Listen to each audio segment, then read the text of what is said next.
You are entering the bonus stage, a podcast produced in association with oceanofbees.com, with your host Marauder and Phoenix923, a podcast for all gamers, console and PC alike.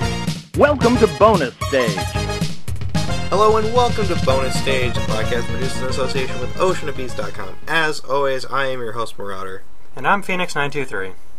And it is the 2nd of March, 2013.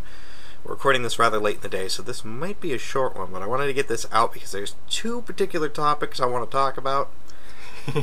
Or that we want to talk about, I should say. Yep. So we're going to jump right into this, and of course, first thing we always do is check out what's new on oceanofbees.com. So let's head over there. We have 5 new videos. Oh no, 4. Even with 4, that's kind of rare. And they're all by the same person. Shows you how much I'm keeping on the ball here. And we also have 4 new blogs, so we'll start with the videos first. The first new video is Off the Chain, Episode 8, where Nigel Burns talks about another piece of his keychain collection. Again, short, enjoyable, go check it out. Many heathens will be kicked.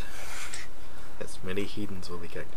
And we also have a new video, which is the Ocean of Bees Valentine's Day collab video, where some members of the site got together and, did like a... One of those, like, dating video services type things. Yeah. It plays out like one of those old dating VHS tapes you used to see. It was great. That was fun.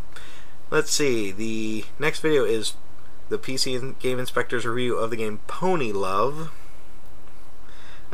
That's probably one of the better ones he's done, just because of some of the facial expressions he does in that video. That was loads of fun. And of course, the newest video being the Inspector Online Black Ops 2 Episode 1, which is the first episode he's doing in Black Ops 2 because there was a free weekend on Steam. So, looking forward to another episode of that if you can get one done by then. Moving down to the blogs, we have 4 new blogs by 3 different people. The first blog is Bix and Pieces IP Shenanigans and Games Workshop. So, I gotta start reading those. I really haven't taken any time out of my day to read that blog, and I feel really bad about it. But shame on you for not taking an interest in your other website's members' stuff. I try, but nobody updates. Anyway, then there's 2 new blogs from the Canadian guy, entitled Guy Stuff Review of the Island of St. Martin Part 1 and Part 2, which I'm assuming is a movie? Canadian movie. So everyone's just really nice to each other. Anyway, and then of course the latest blog is my review of the new Die Hard movie, A Good Day to Die Hard, which is probably the stupidest title for a movie since, it sounds like a James Bond title almost. Yeah. Like, Die Another Day, Tomorrow Never Dies, A Good Day to Die Hard. Stupid. And actually, when I was writing the blog, I had to actually go check on the title of the movie because I wasn't sure if it was called Today's A Good Day to Die Hard or just A Good Day to Die Hard. It's anyway. So if you want to know what I think about that movie, go check that out. So we've got 2 topics. We're not going to spend too long on either of these because they don't really... There's not really much to say that hasn't already been said, pretty much. But we'll start with Electronic Arts is asserting that their customers are enjoying microtransactions.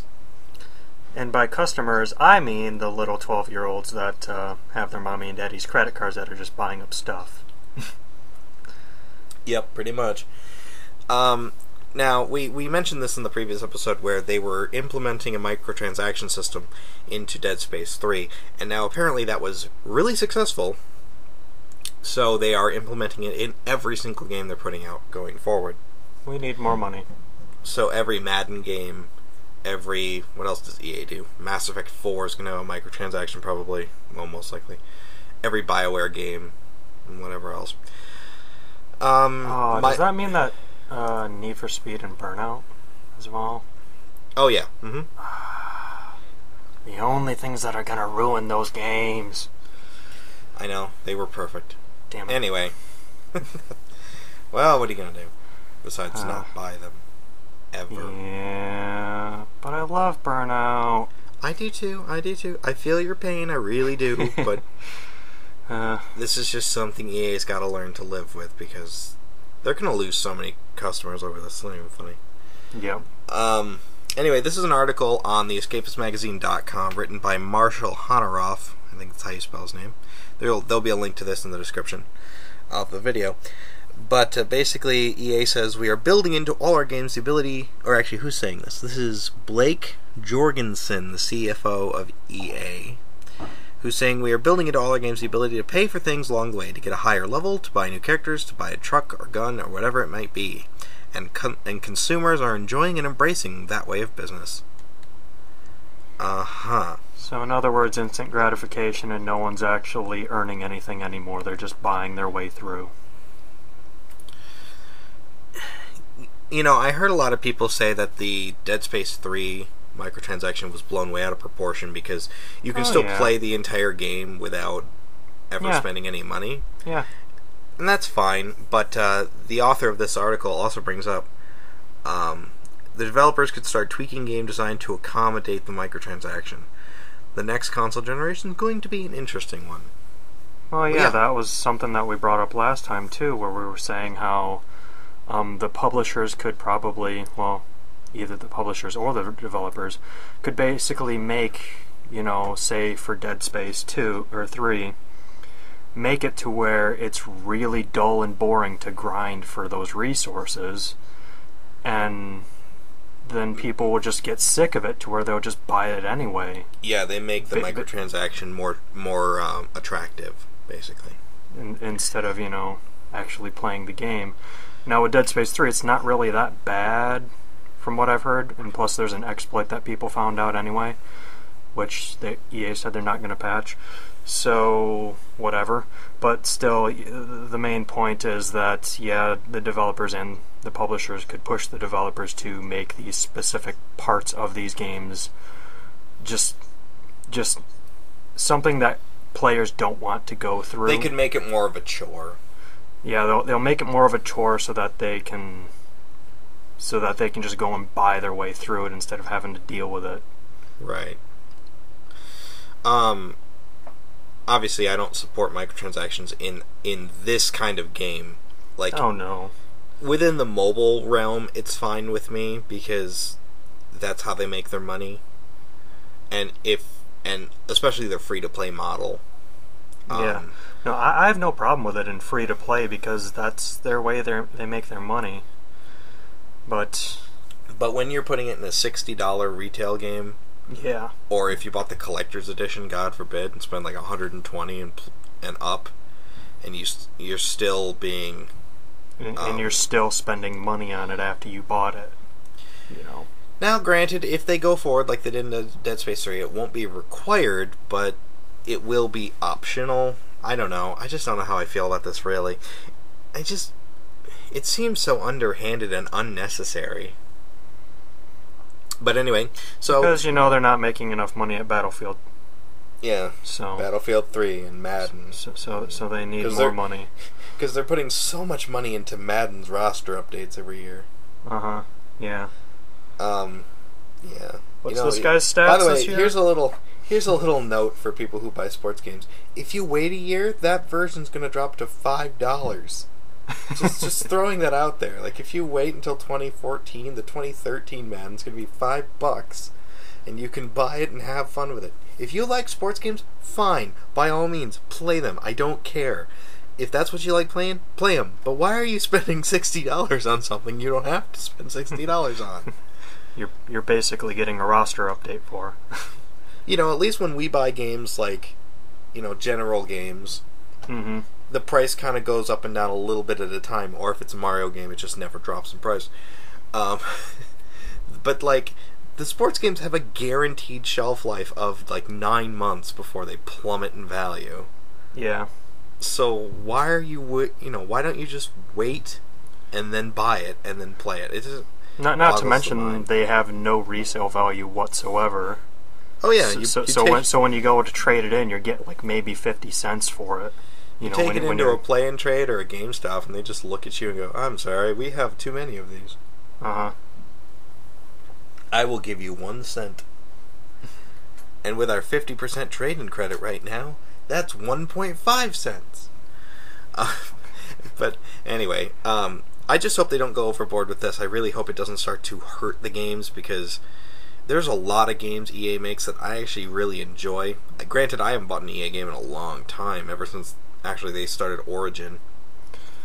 Not to sound negative, but I'm pretty sure they will. I know they will, but I just kind of hope they won't, because if this happens to the Burnout series, it's going to be a real dark time, if you ask me. Okay, anyway, so, yeah, let's hope they show some restraint. They won't, but let's hope they do. Let's hope they actually respect their player base. I'm sorry. Right. I couldn't stop. Yeah. I couldn't hold that in. Alright, so the next thing we're going to discuss is, of course, Sony announcing the PlayStation 4. Ooh. Alright, so let's get some of the rough things out of the way. Yes, it is more powerful than the PS3. Of course it is. It, according to Sony, has a 8 gigabytes of DDR5 RAM, whatever that means. It could be allocated to the GPU, the CPU, or both. It's going to have an AMD processor and an ATI graphics card, whatever those are going to be. The controller, which is one of the more interesting things they showed off, is, I think, really well redesigned from the DualShock. They added actual triggers, and there's a touchpad in the middle, which I don't know what that's going to be used for, because they didn't really explain anything about it, but it's there. Yay. You're going to be able to stream, apparently, a bunch of stuff off of their cloud service. Sony bought this company called Gaikai like a year ago, or a couple of years ago, I don't remember exactly when, and they're really pushing with this PS4 that you're going to be able to stream everything, and stream gameplay footage, and you're going to be able to have people, and other people can watch it as you're playing it, and yeah, they're going to have people being able to watch your feed and jump in and play the game with you and for you and all this other stuff. But let's get down to brass tacks. There's a couple things that really bother me about the system. Well, about the conference, I should say, that they brought up at the conference. One is that they didn't actually show the console. Now, I know this is kind of a minor point, because, you know, it doesn't matter what the system actually looks like, because the specs are what matters, and what it can technically do is what's important. And what the games are, you know. Yeah, like, that's really what you're looking for. But really? You don't even have, like, a concept design to show off? Like a display unit? Well, I'd say probably the only thing that would be important to actually seeing the console would be, you know, what are its inputs and outputs, you know? Yeah, they didn't really... What can it take and do? They didn't really talk about that too much. Yeah, how many USB ports is it going to have? Is it going to be 3.0? Is it going to be... Well, I think they said it was going to have 3.0 ports on it, if I recall. They showed off a couple games, nothing that really grabbed me. There's a new Killzone, there's a new Infamous, there's a game called, is it called Knack? Or something like that? A little golden robot guy. Yeah, that was a robot thing. Like, it's all well and good, and there were a lot of... It was mostly tech demos. A couple of things that really surprised me was Blizzard came out and announced Diablo 3. Ooh. Another big woo. Like, we didn't see that coming. What was the other thing? Ubisoft came out and announced... Oh, what is that game called? I can't even remember. Watch Dogs. Which was already announced for the 360, PC, and PS3. So, good for you. A multi-plat. I don't know. I'm sure it'll be interesting, but I just... It's just the entire conference was just extremely underwhelming. Yeah, there was nothing there that really grabbed me and made me want the system. And just to tell you where I'm coming from, I freaking love my PS3. Oh, that's another thing. It's not going to be backwards compatible. Period. Good job, Sony. which is a little upsetting because the Wii U is perfectly backwards compatible with the Wii, and that's a good thing. You know, you want to take your... You can talk about technical, you know, limitations and all that, but it really helps to move your current base of consumers and move them over to the new system. And plus, it already gives you a library of games that the players can play right off the bat. Yeah, so when they're waiting for whatever it is to come out for the PS4, they can still sit back and play Ni no Kuni on PS3, or Killzone 3, or Heavy Rain, or I'm looking at my stack here. Hyperdimension Neptunia, Yakuza 3, Journey, Yakuza 4, Yakuza Dead Soul. I mean, come on. There's a ton of great games on PS3, and it's just a shame that they're just cutting all ties with it. I mean, you could say the 360 did that too when it came out, but it tried backwards compatibility. Yeah, at least they tried. I mean, there's a reason why they couldn't do the whole backwards compatibility thing, but at least they tried to get a good chunk of their games back on. They got a good number of games, like over 300 games working on that system, and granted some of them don't work too well. I know my copy of Marvel vs. Capcom 2 for that system looks like crap, but, you know, at least they tried. And there are a couple of games on there that I actually really like Jet Set Radio Future plays fine, Breakdown plays fine, there's other games. So it's like, the fact that they don't have this feature is really, I think, going to hurt them in at least the short term. Maybe in the long term, we'll see. Well, it's like we were saying before to ourselves, was that we're just practically waiting for what Microsoft has to deliver us with the 720. And if they have backwards compatibility, they're just going to win. Yeah, if the 360 if the 720, excuse me, or whatever they're going to call it, comes out and it's backwards compatible with 360, they win. It's over. You don't have a market. The only way Sony could really pull themselves out at that point, if that's the case, is to just deliver, you know, the exclusives again and again and again. And I don't think Sony can do that. I mean, look how long it took them with the PS3 to even get a foothold in the market, let alone compete. Well, here's a great example. Your Vita. Oh, don't even get me started. Yeah, the Vita's just sitting around doing nothing, and it's not backwards. If it was backwards compatible with PSP, I would be fine with that, and I would sit and play it. All they have to do is release a little disk drive that plugs into the top of the system somewhere, and you plug the disc in, and it plays it. That's all I'm saying. Either that or just find some way to make it to where games you've bought, you know, you can like register that and download a digital copy of it for free instead of having to re-buy them. Yeah. You know? I mean, it was kind of the reason why the Go never went anywhere. The PS Go. Yeah, I don't know. I watched most of... I missed the beginning of the conference because I was streaming it through... I forget the website, but I was watching it through a stream, and I don't know, it was 2 hours of just nothing's really... I guess it's because I don't know what Microsoft has in store, because we know what Nintendo's set up to do. You know, the Wii U's out there, it's already out there, so... And then here comes the PS4, and they go, okay, here's what it can do. And then you've got the 720 still shrouded in darkness and mystery over here, and I don't know what it's going to be capable of. Is it going to be more powerful, less powerful? Not that that really matters to me, but, you know, how comparable is it? Because we already know that the Wii U is going to be severely underpowered come this next generation. But you know, I don't know. I think the Wii U is going to do fine either way. It's not really going to matter. Nintendo consoles always do fine. Yeah, they always do well. It doesn't really matter, you know, what Sony or Microsoft do. Oh, Sony did say that you'd be able to stream this just doesn't make any sense. They said that you would be able to stream through their Gaikai service every single PS1, PS2, and PS3 game. That's a lofty thing to say, given how many games are on those consoles. I can't even fathom how many PS2 games there's been. Isn't the count like somewhere? I can't even remember. I know it was large.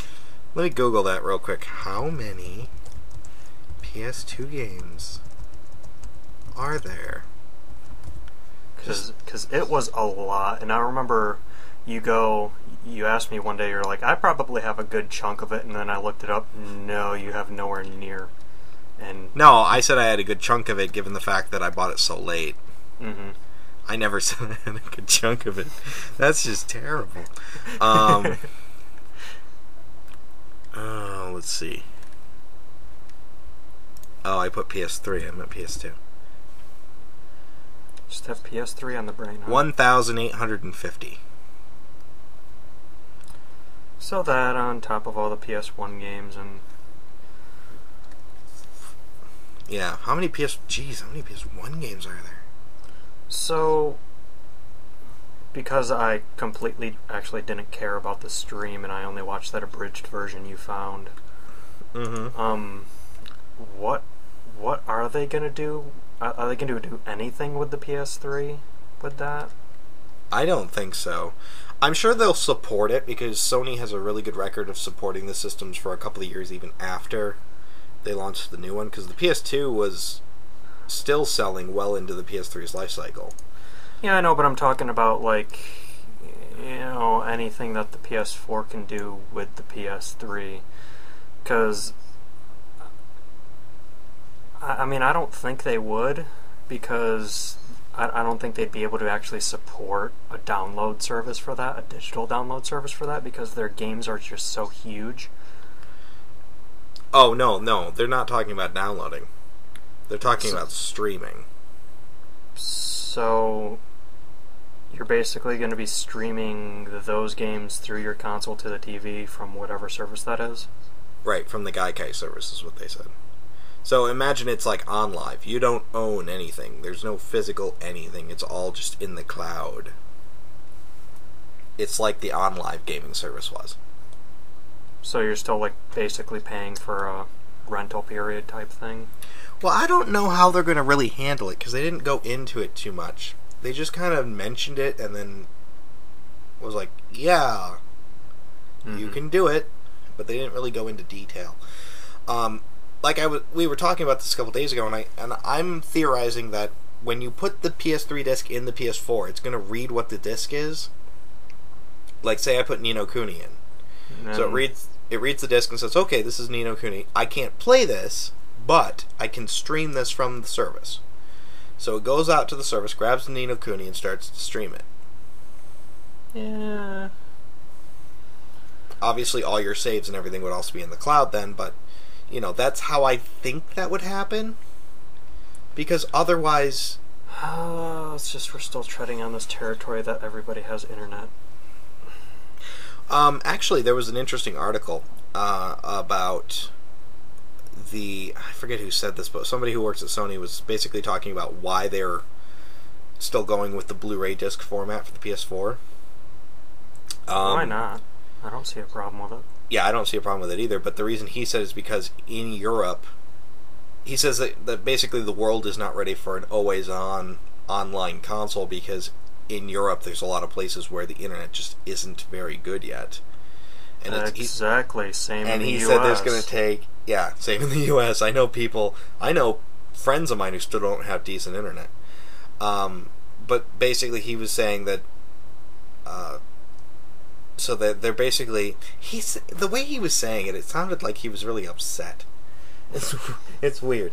But, I mean, PS3 games are, 50 gigabytes in size?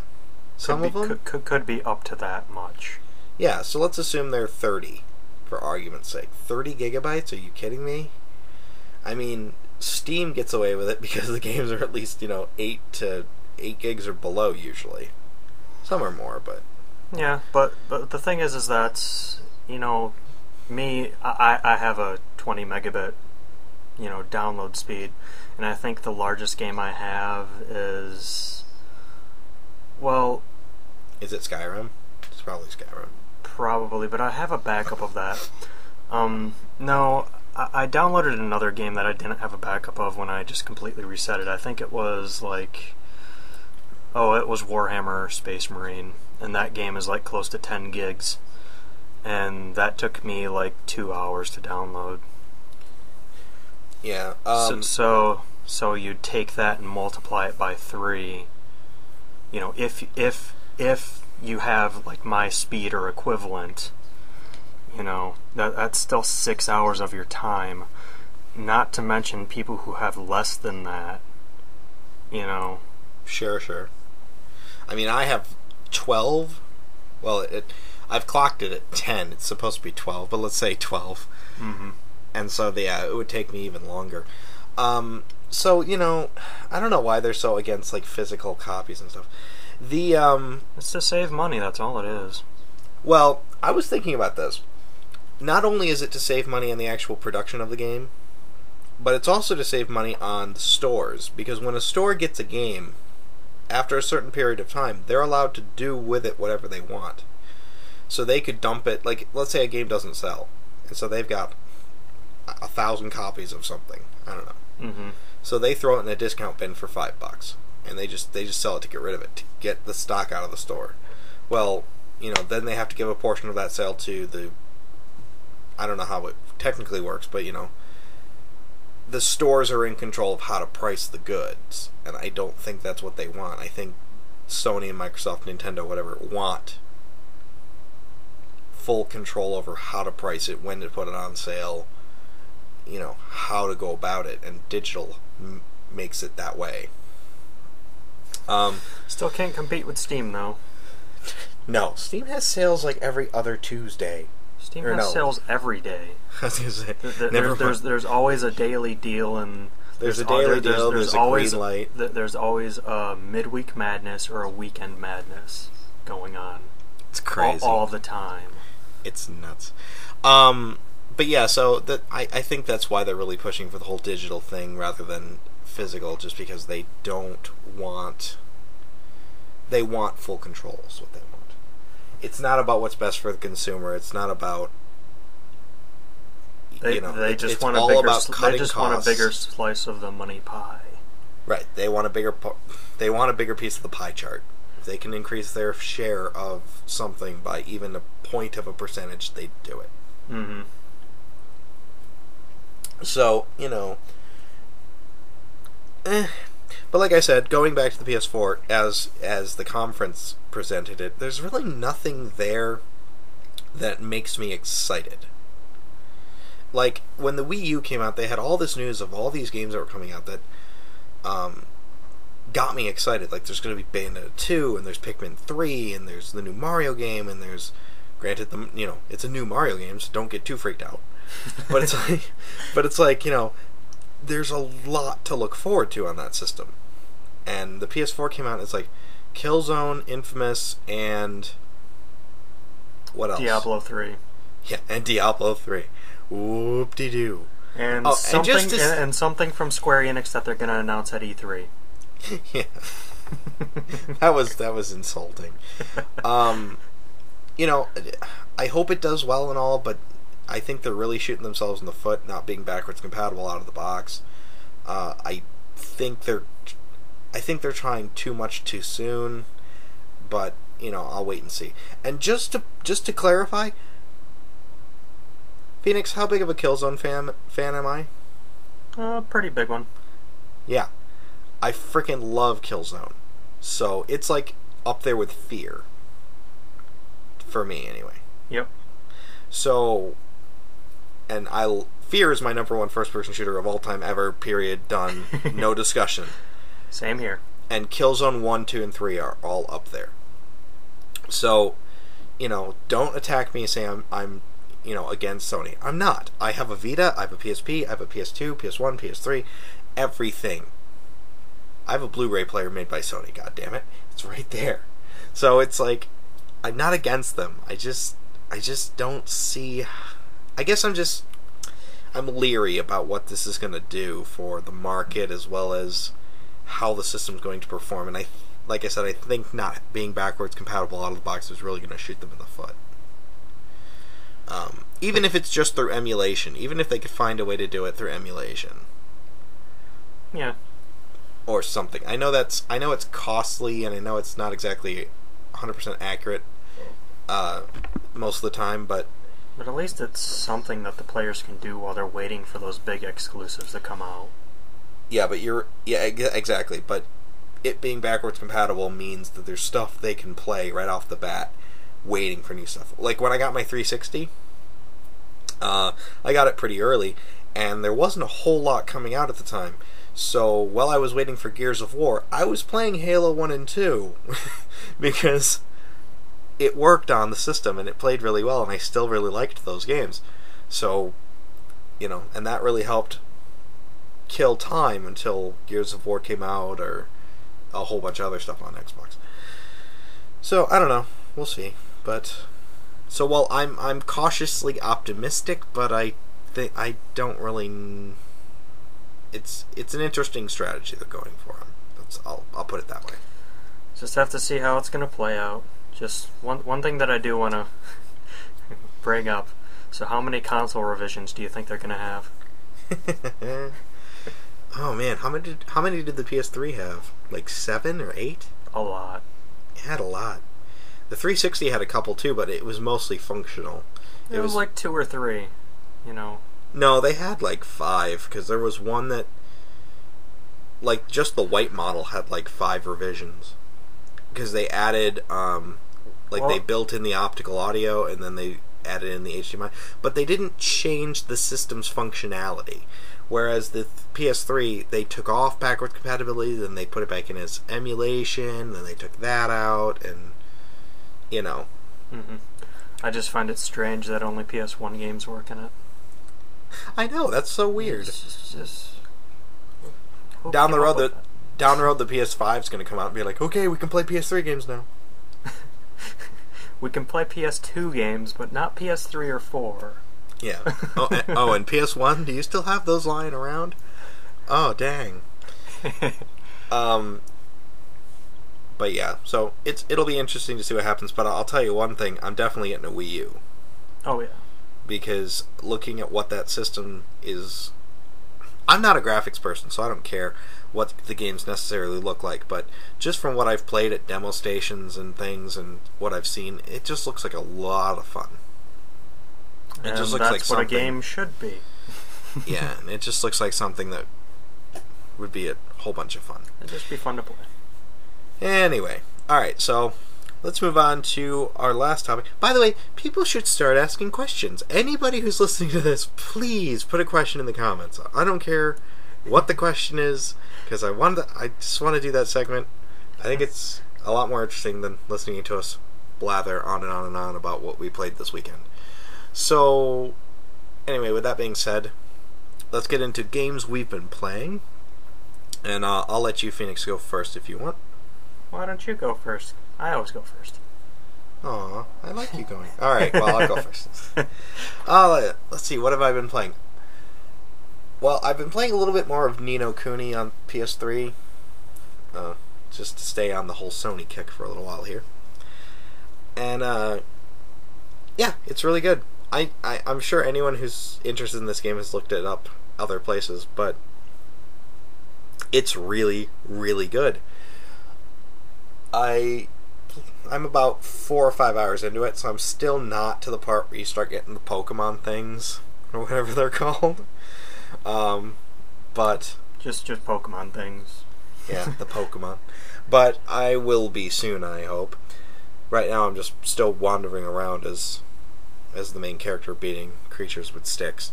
So, hooray! But still, loads of fun. And hopefully I'll get into it more. One game I have put a ton of time into is Fire Emblem Awakening for the 3DS.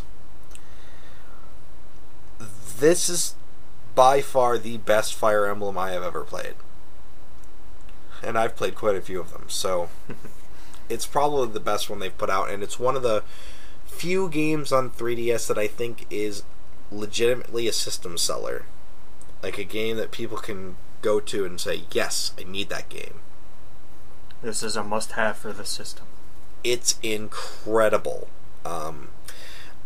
There's a couple things they do in it that I really like. Basically, Fire Emblem is a turn-based strategy game with like knights and horses and Pegasus and minotaurs and all this other stuff. And it's got this very simple rock, paper, scissors mechanic where one weapon beats another weapon. So it's not so complicated that you can't get a grasp of it. It's basically as simple as Pokemon. Yeah. In terms of that. The thing that really makes it difficult... Sets it apart. Yeah, the thing that really sets it apart and makes it really difficult is the instant death. Like, once a character in your party dies, he's gone. Now, they do have a casual mode where you can turn that off, but I didn't, because that's how I play. Because it makes every move more interesting, and the whole game just comes alive. Like, it's just so much more engaging to me. Because you can actually lose something if you screw up. Yeah, according to the game, I have played it for a total of 4 hours. That's a lie. Because what happens is if I fail the map, or if I lose a character, I restart the whole level. So it doesn't actually keep track of the time accurately. So I probably put about 15 hours into that game already. 4 of which has been successfully completing stuff without losing any characters. There's a ton of great multiplayer stuff, even in just the Street Pass. Like, you can assemble an army out of the characters that you have in the single-player mode to send to other people's systems in the Street Pass, so you can pick and choose from other people's armies. There's downloadable content, which I know I'm kind of against, but this is actually good DLC, because it's only $4 for a whole bunch of maps that are additional stories from the other games. And then when you beat those, you can actually recruit the members from those maps into your party again. So you can build this army of just all recognizable, like Marth, Ike, Roy, all these classic Fire Emblem characters. So it is going, it's so much fun. I don't really have anything bad to say about it. It's difficult but forgiving. And, you have to play a map a couple times to see how the AI is going to react, and then you can kind of predict it ahead of time. That's how I usually win, is I'll play through it, completely mess up, and then restart, and go, okay, they're going to go south. On turn 10, this group of enemies appear over here. There was one map I played, and I think I told you about this, where this one thief character runs over to a chest, grabs a lance, and then books it off the map. Mm-hmm. And at first, I couldn't react. I didn't know what he was doing, and by the time I realized it, he was gone. So, on the 5th time I played the map, I actually broke my army up into 2 small squads and moved them both, one group north and one group to the west, and actually intercepted him, killed him, and took the lance. So, it's great. The characters actually start to depend on each other based on how you have them positioned on the map. So if 2 characters are standing next to each other and one gets attacked, and after the battle they actually gain respect for each other, like they actually can assist each other in battle too, which is awesome. So on the battle screen, let's say the enemy attacks one of your guys, if there's a guy standing next to him that's yours as well, he gets brought into the fight too, and he can do things like push him out of the way, he can counterattack for you, he can there's a whole bunch of stuff he can do, and it's all of course random, it's based on stats and all that thing. Oh yeah. But it has come in useful, and it has saved my butt a lot of times. And so after battle you actually can converse between them to again raise the morale between all the units, and it's just so engaging. I don't know what else to say. It's great. So pick that up. I promise you, you will not regret it. And I know, Phoenix, you're not a huge fan of turn-based strategy, and I totally understand that. Well, the thing is if I do get it, I would probably turn on that casual mode. Oh, you don't like the instant death? Or the permadeath? It's kind of the reason why I never actually played that series, on top of that I'm not much of a strategy guy anyway. Right. But well, like I said, I can understand why you wouldn't like it, but I highly recommend you look into it at least, because it is so much fun. And there's all this co-op stuff you can do. There's all this co-op stuff you can do. Probably once it comes back in stores again. because I don't feel like paying $60 for it right now. Oh yeah, I picked it up for $40 at a local store, and then yeah, it's like sold out everywhere. So, so yeah, tons of time put into that game. It's a great game. I can't say anything good about it, or enough good about it. Pick it up. It's awesome. If you have a 3DS, it's amazing. Let's see, what else have I been playing? I really haven't been playing too much else. Just because I haven't really had much time. Oh! On my PlayStation Vita, to bring that system out of the dusty bin, I've been playing Mortal Kombat, which is the complete collection that's the port from the console version. Two things real quick. One, that is the best D-pad I have ever used on any system ever. And I'm not even kidding. The D-pad on the Vita is amazing. Not since the Genesis have I found a D-pad that responsive and that tactile, especially for fighting games. I don't have any trouble pulling off any maneuver, any special move, nothing. It's incredible. And I never feel like when I'm doing a special, if I mess up, it's my fault. It's not the D-pads. Like, you know how you sometimes feel like the controls just aren't working for you? There's some spotty D-pads on certain controllers. So yeah, you never feel that with this. And also the story mode in Mortal Kombat is also really impressive. Basically, it plays out the story from all three... I'm not sure about this really, but it plays through the story of the various Mortal Kombat games and frames the fights around the story.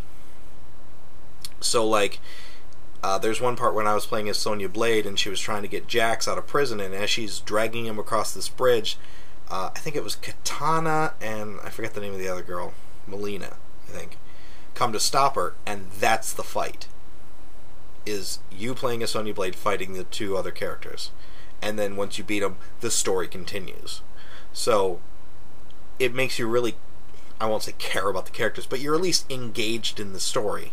It at least invests you into it. So that it's a lot better than what, like, Street Fighter does, where at the end of it, they just go, you know, story... you defeated me. Just like scrolling text in front of, like, a comic book backdrop, like... And after winning the tournament, Ryu went off to start a school and blah, blah, blah, blah, blah. Start over. Like, it's really, really good. And like I said, it plays perfectly on Vita. The great frame rate, good graphics, perfect D-pad. And I couldn't like it more. And for $10 that I picked that game up for, it's worth every penny. Can't beat that. I love that. Let's see. There was something else I have been playing, but I just for the life of me cannot remember. Anything on the PS3? Well, I was just Ni no Kuni, really. Something through Steam? Oh, right! Well, I'll bring this up real quick just because I feel like it. On the Super Nintendo... Yeah, Super Nintendo. Bomberman... That's right, we're going there. I'm going back to 16-bit, motherfucker. I played two games: Turtles in Time, which is probably the greatest beat 'em up on the Super Nintendo, and Bomberman 2, or Super Bomberman 2, because everything has Super before it. And Bomberman 1 and 2 on Super Nintendo were some of my favorite games because my friend had them back when we were kids, and we just would play them for hours on end. A lot of times what we would do is I'd go over to his house on a Friday after school, and I would just stay there till Sunday morning. And then we would just sit and play Super Nintendo. It was amazing. And PlayStation 1. That was the first time I ever saw a PlayStation 1 because we rented it from Blockbuster. And I remember he had Children of the Atom, but I'm getting off topic. And Turtles 4. It's a near perfect translation of the arcade game.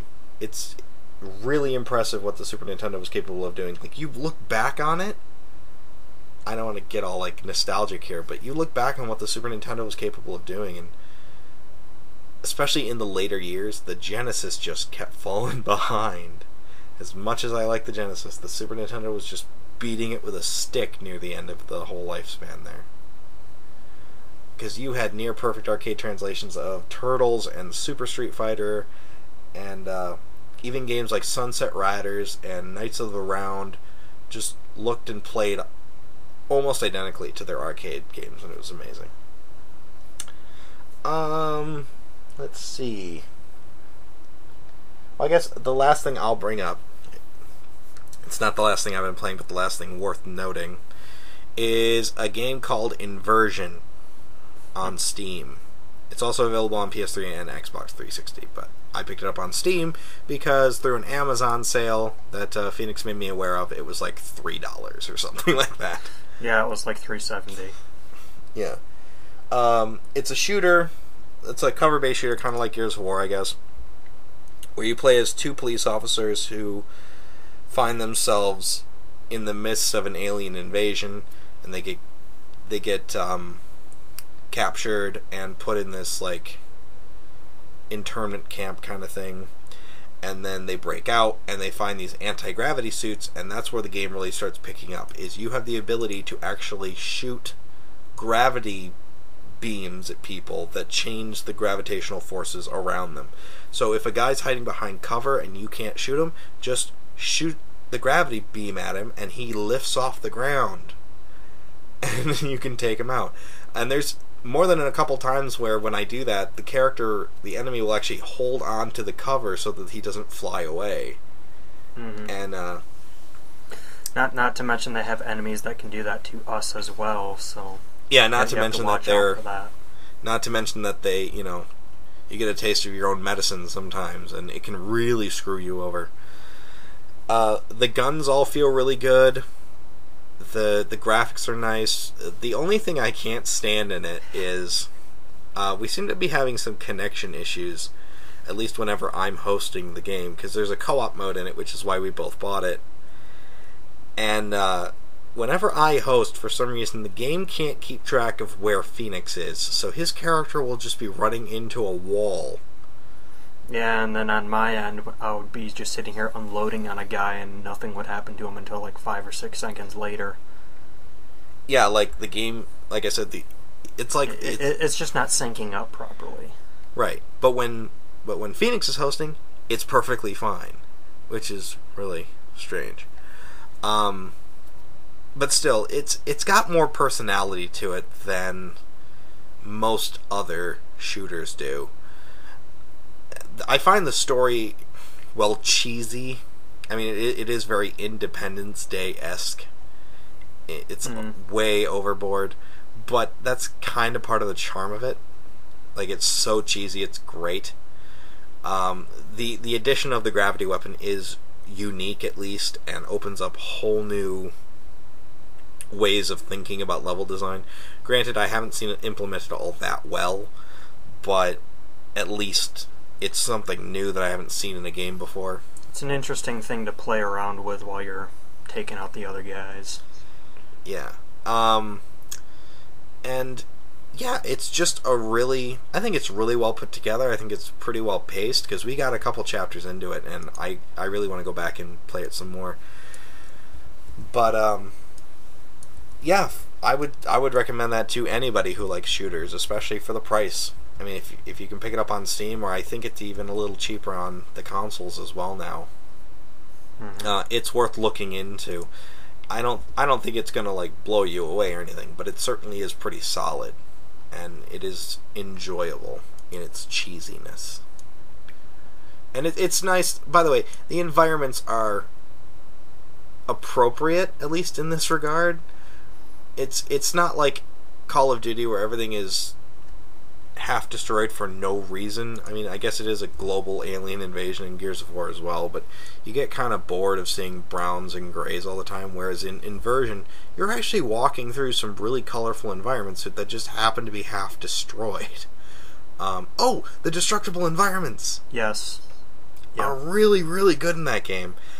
Basically, the cover you're hiding behind will just slowly chip away and fall away. A great example of this was me and Marauder were running through this apartment building, taking out whatever the aliens are. You know, I keep forgetting what they're like, lutadors, I think they call them. Yeah, it starts with an L. And we were basically just hiding behind the walls of this doorway, and they were just shooting the walls out from our backs to where we were just completely out in the open, and we were doing the same to them. And it also applies to, like, you know, chest-high little concrete barriers.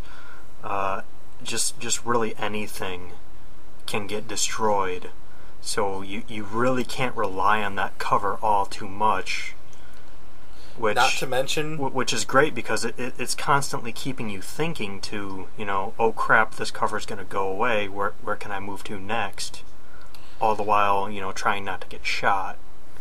Not to mention, going from point A to point B is a lot of fun in that game, because there are times when you'll have to, like, it will literally flip the world for you. Like, you'll just be running and then you hit this one spot and you'll get warped to the side of a building and that becomes the floor.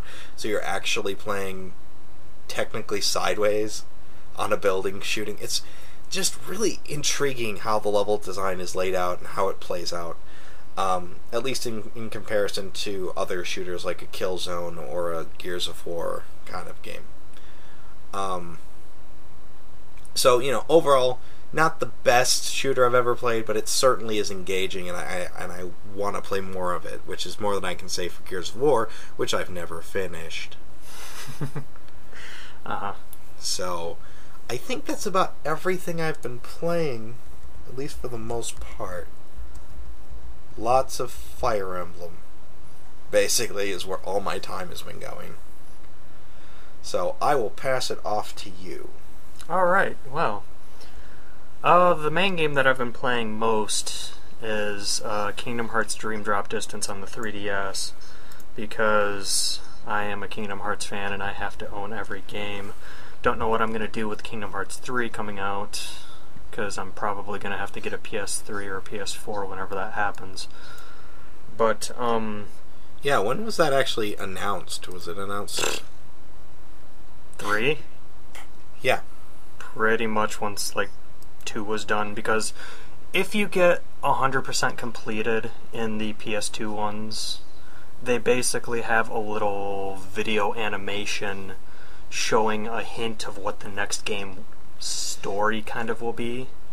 Mm-hmm. And, you know, they did it in 1 to advertise 2, and they did it in 2 to advertise 3, but they've just never come out with anything related to 3. They've been just mainly focusing on prequels and in-between stuff to and Dream Drop Distance basically falls to kind of mix to kind of milk the series.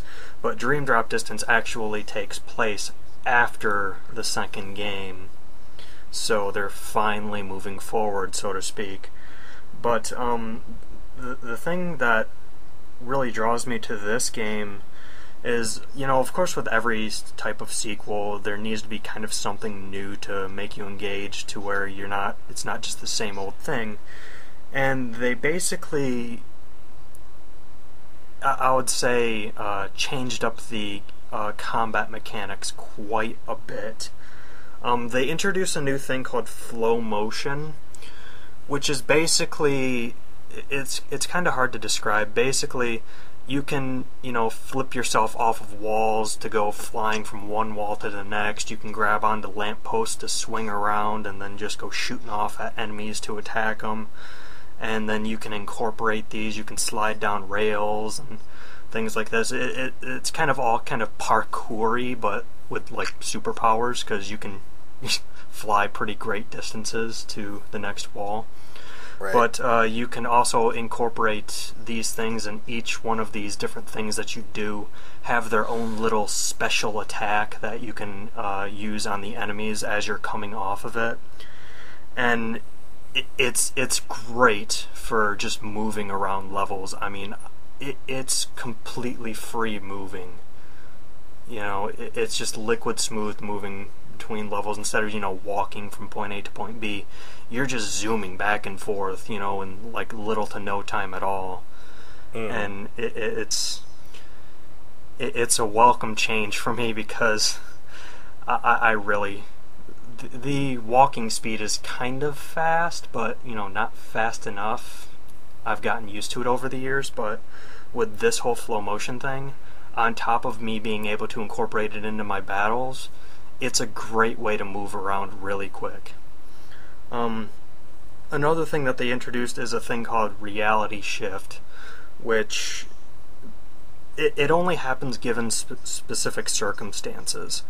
The one that's most known is if you're near a barrel, you activate it by swiping down on the touch screen, which it basically goes into like this alternate aiming mode where you just basically lob the barrel at the enemies to do massive damage. But each enemy, certain times, certain enemies get into like this rage-induced thing, and while they're going into that mode, you can take advantage of it and basically reality shift them to throw them at the enemies. And I mean, I haven't gotten that much into it. I'm like 4 or 5 hours into the game, so I really haven't dug too deep into the actual mechanics of everything yet. Right. But there's a lot of interesting change-ups to the entire combat system. And another thing that they added was spirit creatures, which I forget what the things you're fighting in this game, just because I haven't played it all that much, and I think they're like Dream Eaters or something like that. Okay. They're not whatever they were in the other one, Nightmare. Oh, the Heartless? Yeah, Heartless. God, I'm a Kingdom Hearts fan and I can't remember that. Nah, it's just I haven't played them in a while. But yeah, it's a different type of enemy where basically when you fight them they drop parts. It's all symbolic to dream whatever, you know, in terms of their naming conventions. But right. Basically you can create these creatures and then they basically follow you around and actually aid you in battle. So like Ni no Kuni. Yeah, kinda.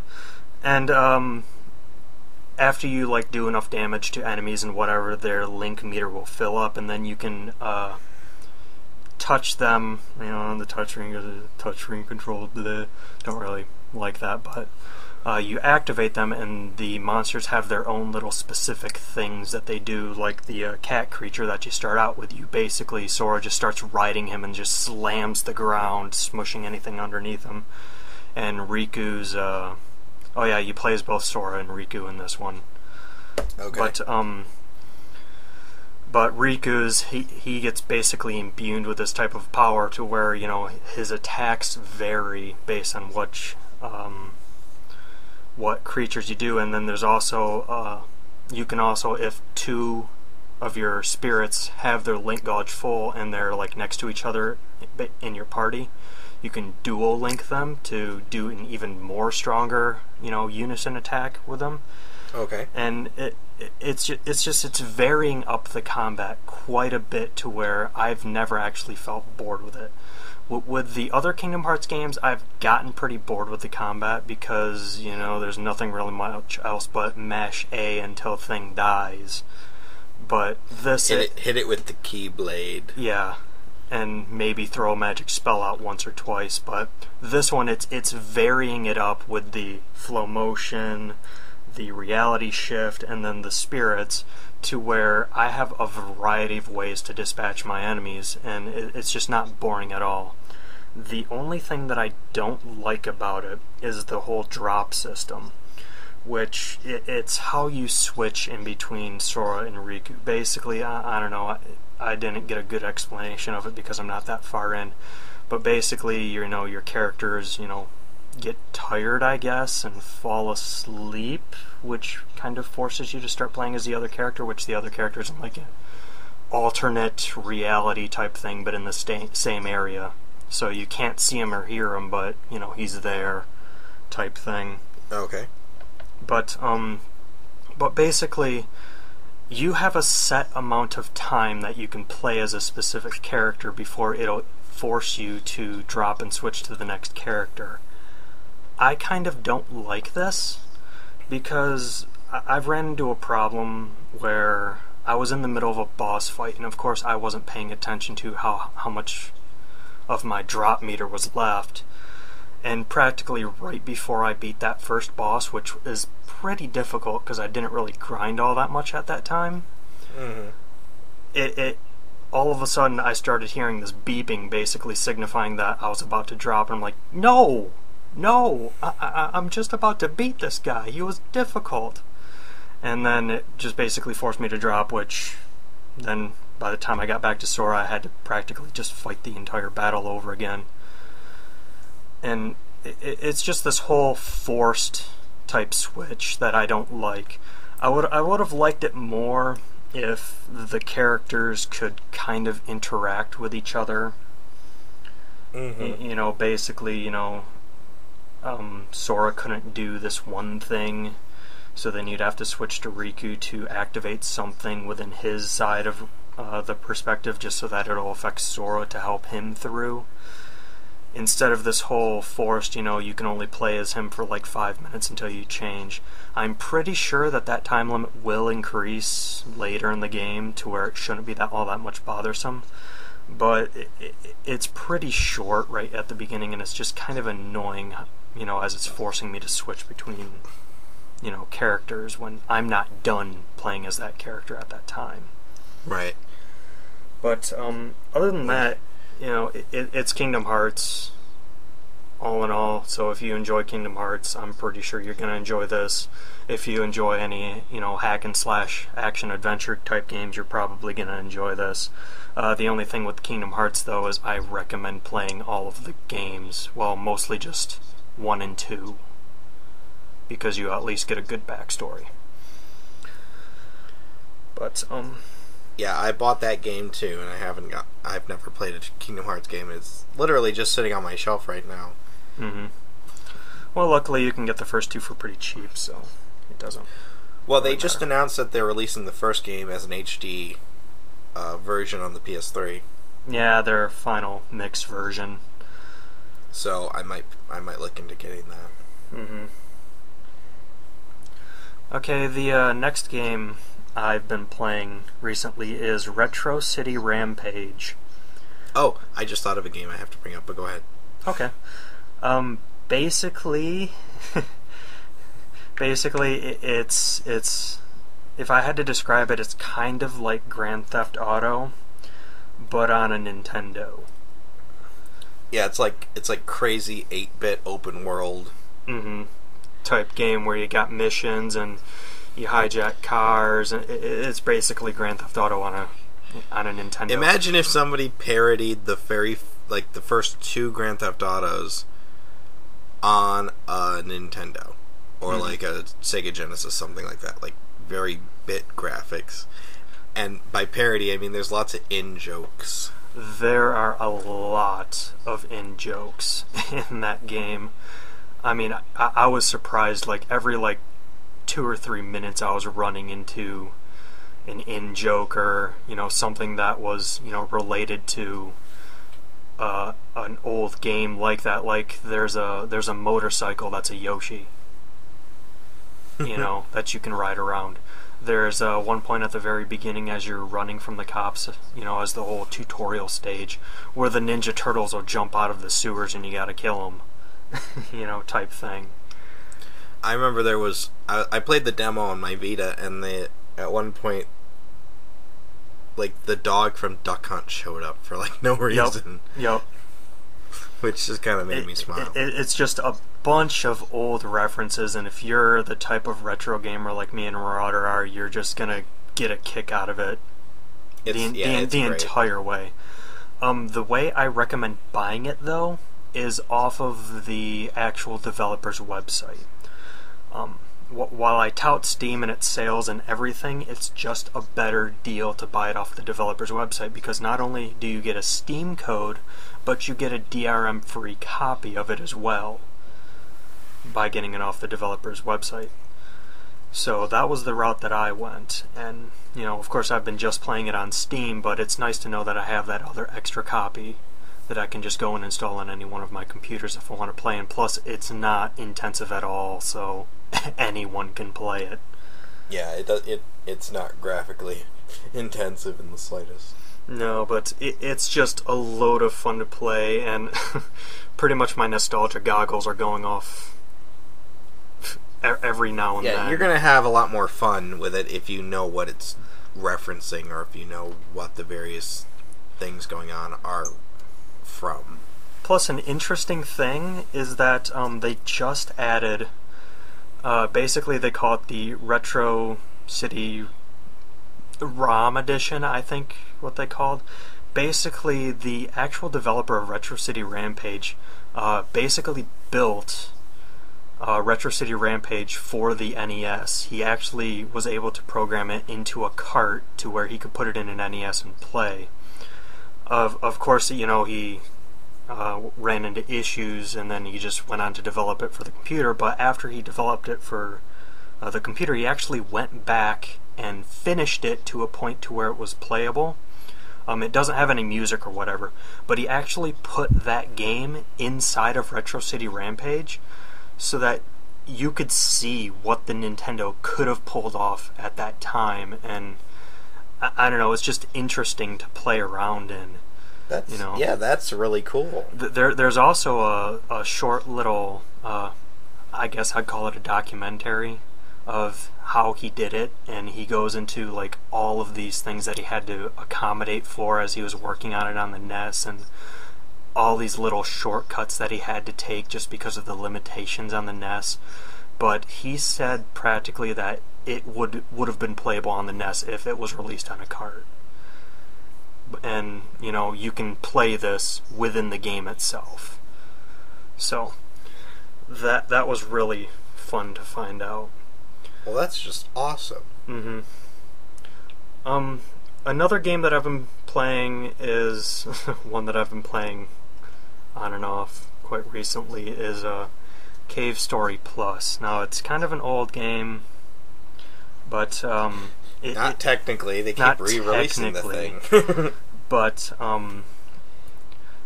I just always come back to it whenever I want a good old difficult as hell platformer.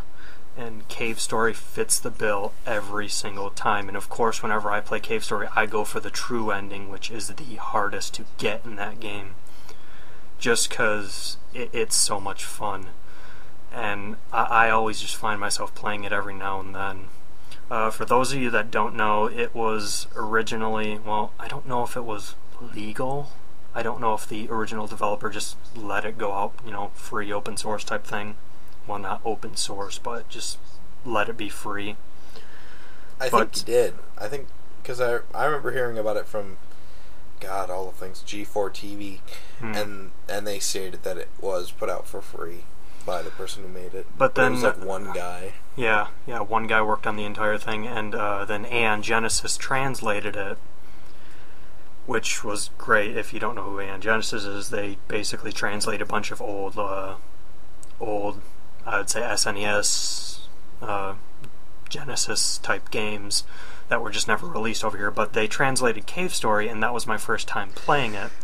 Had a lot of fun, and then Nicholas basically bought the license to sell it over here, which there's been many improvements to the game. There's been a graphical overhaul to it, to where the graphics are much more smoother. If you like that, they also have the old 8-bitty kind, or the 16-bitty type graphics as well. There's a remastered version of all the music. There's the original music that you can choose through, and then there's the new type of music, which I don't like at all, but you can choose from that if you do so choose. And then there's also a challenge mode that has a bunch of different, you know, challenges that you can go through and complete. That's difficult as hell, and it just brought a lot more to what that game originally was, and it's just fun. If you're looking for a serious balls hard platformer, that is it. And I enjoy it every single time I play through it. It never gets old, no matter how many times I play through it. Alright, well, and then the final game that I want to bring up is an interesting little free game that I found because my brother pointed me to it. It's called Perspective. Basically, you run around as this little blue guy, and he can only run on blue platforms. Anything else, you know, orange walls or stuff will just instantly, you know, kind of kill you off, or if you just fall off onto nothing, it'll just instantly kill you. But the whole point of it is to, you basically move in between controlling the blue character and controlling the camera. And you basically change your perspective based on where you're looking with the camera to move that blue character around the level. And there's one great example of this early on where there's basically this long hallway to basically wrap around to get to where the exit portal is. And, you know, if you were moving down that thing, it would have taken like a good 5 to 10 minutes just to move down it, just because the blue character has such a limited range, because he's only, you know, locked to what the camera can see. Mm-hmm. But basically, if you position yourself just right to that hallway to get the little blue walkway throughout the entire thing, he'll just basically just run right through the entire thing. So it plays like Crush 3D or something? I don't know, because I haven't played Crush 3D, but it's all based on what the perspective is. It's really hard to, you know, describe. It's free. I do recommend go playing it because it was quite an experience to play through. And the little special bit at the end, once you do truly beat it, was quite interesting. I won't say what it is because it's kind of spoilery, but that was great. But it is an interesting and quite investing game to play through, because you do really have to think, and some of the later puzzles is really challenging to try to get your guy moving through the levels, because you really have to think about where you have to place the camera just to get him to move around where you need him to be. And it sounds a lot like Crush 3D, which is I think it was on DS, PSP, and 3DS. But it's basically a puzzle game where you play as this guy and you have to get from the start of the level to the exit, and you do this by changing the world from 3D to 2D to change the way that you can move around. So rather than like climbing this huge wall, you can crush the world into 2D so that it's just a simple step or something like that. And based on how, you know, based on the perspective of the level, you can move him around easier. Yeah, then I guess that's kind of like that. But the entire thing is completely in 3D. In terms of you moving. I mean, when you switch to the blue character, it's kind of in 2D, but you're still moving in a 3D space. Okay. But it's just quite an experience to play through, and since it's free to go look for, you know, I recommend go playing it. I'll give Marauder the link to it so you can put it at the comments of this video, just that you guys can go check it out. But it's really fun. But awesome. But other than that, there really hasn't been much else that I've been playing. So. Okay, I just want to end on this one game that I've been playing because I forgot to even mention it. So, while my laptop was away, getting the disk drive fixed, I was playing Uncharted 3, and I beat it in like 2 days because it's that good. That's a record for you. I know. I don't usually sit and play anything for any long period of time. But if you take Uncharted 3 by itself, it's a good game. But if you take it within the context of the trilogy and the characters and the relationships and the adventures they've all been on, because they all have these, you know, when you run into the same character in the third game, there's all this baggage that goes with it, and all this backstory that makes that meeting all the more meaningful, I guess. It's by far one of the best trilogies I've ever played through. It's amazing. Uncharted 3, it was a great end. I don't know if it's technically the end of the series, but if it was, it'd be a good end of the series. It makes me really want to go out and get the one for the Vita, because there is one on the Vita that I haven't picked up yet. Yeah, everything in that game has been improved. The controls, the combat. actually in the third game you can throw grenades back at people, which is so handy. It takes a bit to get used to because you have to angle the... Like, he throws it back exactly how he's facing. Mm-hmm. So, if you want to throw it at a guy, you have to look at the guy and then throw the grenade. But also, the grenade has like a little meter that shows up when you're near it, and you have to press the square button when the little dot or little dash line hits that part of the meter. Mm-hmm. Otherwise, he fails to grab it, and then he just like cowers for a second, which can really mess you up, especially later in the game when they're just chucking 12, 13 grenades at you, and you're trying to just throw them all back so you don't kill yourself. But no, it's incredible. It's absolutely amazing. I don't know how else to really describe it. The story is fantastic. It's very cinematic. It's the closest you'll get to like an Indiana Jones game without it being an Indiana Jones game. It's altogether, it's better than some of the Indiana Jones movies in a lot of respects. So, anyway. High praise from me especially, because I love Indiana Jones. But yeah, Uncharted 3 is so much fun. So if you haven't played it and you have a PS3, try it out. It's awesome. What are you waiting for? Yes. I have not tried the multiplayer just because I'm not a multiplayer person, but the single player alone is worth it. So yeah, I just wanted to bring that up because I totally forgot about that. Mm-hmm. But it was awesome. Amazing. Alright, so is that everything? I think so. Alright. Well, we're going to end this by saying, of course, that once again, if anyone's got any questions for us, please leave them in the comment section, and we'll get to them next episode. It'll at least give you something interesting to listen to other than what we've played and some things we're bitching about. So. Yeah. So while Phoenix is talking, I don't have to sit back and go, yep, mm-hmm, uh-huh, yep, mm-hmm. Uh-huh. Yep, mm-hmm.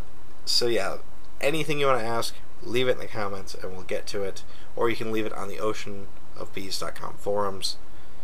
I check both places before we start recording, so if you leave it in either place, it will be found, it will be read on the podcast. Anyway, so we'll go ahead and wrap it up here. I hope you guys enjoyed this episode of Welcome to Bonus Stage, and once again, I am your host, Marauder. And I'm Phoenix923. I'll catch you guys on the next episode.